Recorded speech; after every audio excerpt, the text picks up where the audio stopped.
Masacre en Segovia, 1988. Una vez más, hombres armados y a bordo de camperos entraban a sangre y fuego en una población que, en forma desprevenida, se preparaba para uno de los largos fines de semana de 3 días.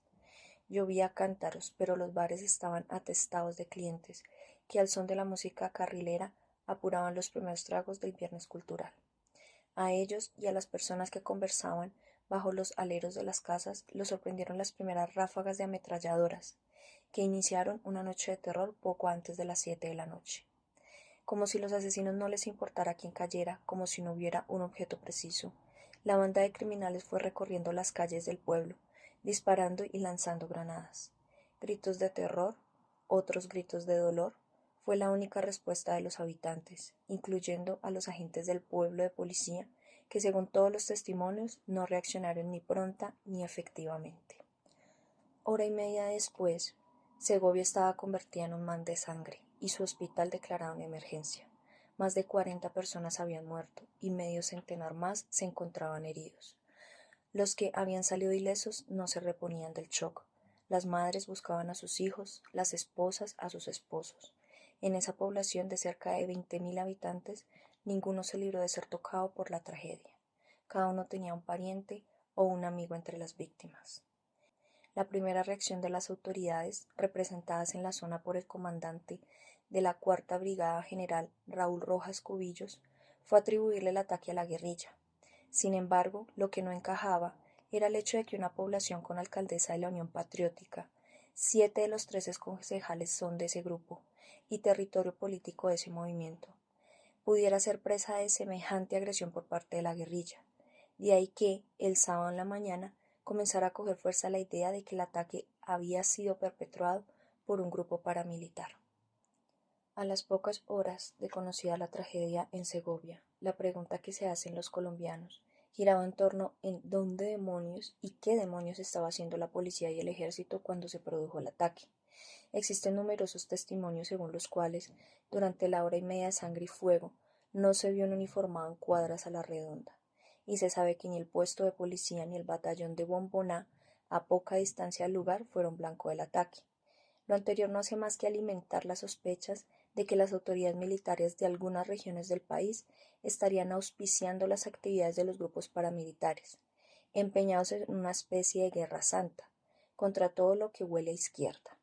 El propio ministro de Gobierno desde ese entonces, César Gaviria, lo afirmó.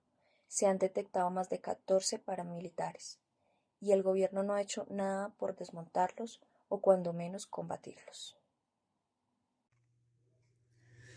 Hablamos allí de los conflictos sociales, los cuales son producidos por el auge del oro a principios de los años 80 en la región, además de que su acelerado crecimiento demográfico derivan pues en un movimiento social liderado pues por los sindicatos de esa región. Entonces, después del año 86, con la apertura electoral fruto de la descentralización política del Estado, varios de estos movimientos sindicales, sociales y sobre todo pues campesinos que hicieron parte de ello, se unieron a un partido, conforman un grupo denominado pues la Unión Patriótica, ¿sí? Transformándose allí, siendo los principales determinantes también del proceso electoral y sobre todo de la protesta social, ¿sí? Este partido, este grupo de la Unión Patriótica, pues logra ganar como tal las alcaldías de Apartadó, de Mutatá, Remedios, Yondó, Segovia, ¿cierto? En el departamento de Antioquia. Entonces allí se logran también llevar 6 de las 10 curules que habían en su momento en los diferentes consejos municipales de Segovia y Remedios. Y pues claramente esto no fue muy bien tomado para diferentes grupos, por decirlo así, no fue muy bien tomado por otras personas, lo cual pues esto logra convertirse, ellos logran convertirse pues en un blanco particular de escalamiento de la violencia del conflicto armado, ¿sí? Entonces es allí donde pues, ya se llega el 11 de noviembre del 88 cuando pues una alianza criminal entre miembros de la fuerza pública, y paramilitares del Magdalena Medio y políticos regionales bajo el nombre denominado Muerte a revolucionarios del Nordeste, pues asesinan a 45 personas en ese momento. Entonces, pues estos hechos se le atribuyen, pues según la Corte Suprema de Justicia, condena a 30 años de prisión al ex representante de la Cámara por el Partido Liberal, César Pérez, quien salió con miembros del batallón Bomboná y del comando de la policía de Segovia en ese momento. Allí, pues, así también como los paramilitares Fidel Castaño y Henry Pérez. Este Henry fue el ex jefe de las autodefensas de Puerto Boyacá, eh, por, y pues se le atribuye pues a él de cometer también esta masacre luego de que su partido perdiera las elecciones del 86.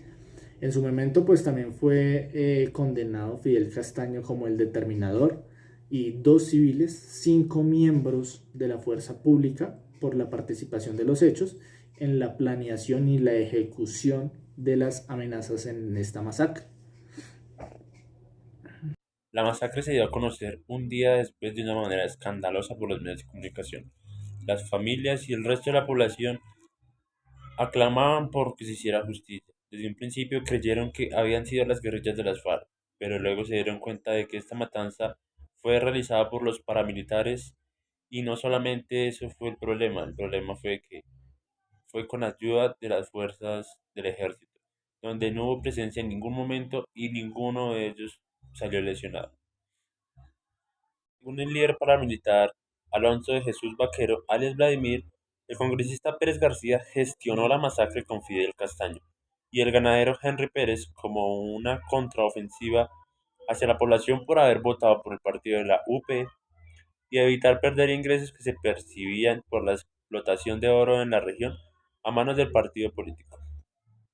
En una entrevista en Hagamos Memoria del canal Capital, la alcaldesa Rita Tobón para ese entonces confirmó haber recibido unas amenazas para ese entonces, justo unos momentos antes de la masacre, por parte de entonces el comandante de la tercera división del Ejército General, Orkut Yanir Díaz.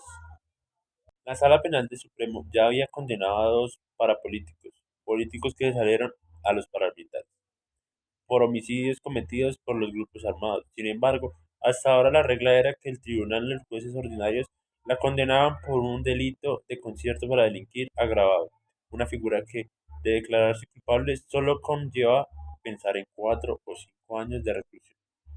La mayoría de los condenados consiguió salir con libertad condicional después de 2 años y medio, por buena conducta, obviamente.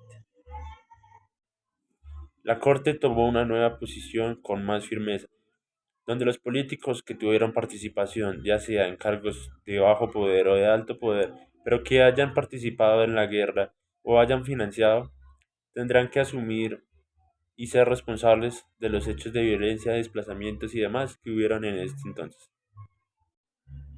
A mediados del 2010, el 22 de julio, la Corte ordenó la captura para el político César Pérez García por ser el principal coautor de la masacre de Segovia, pero fue para el 2013 cuando se le dictó la sentencia y le dieron 30 años de prisión por ser el principal coautor de estos hechos.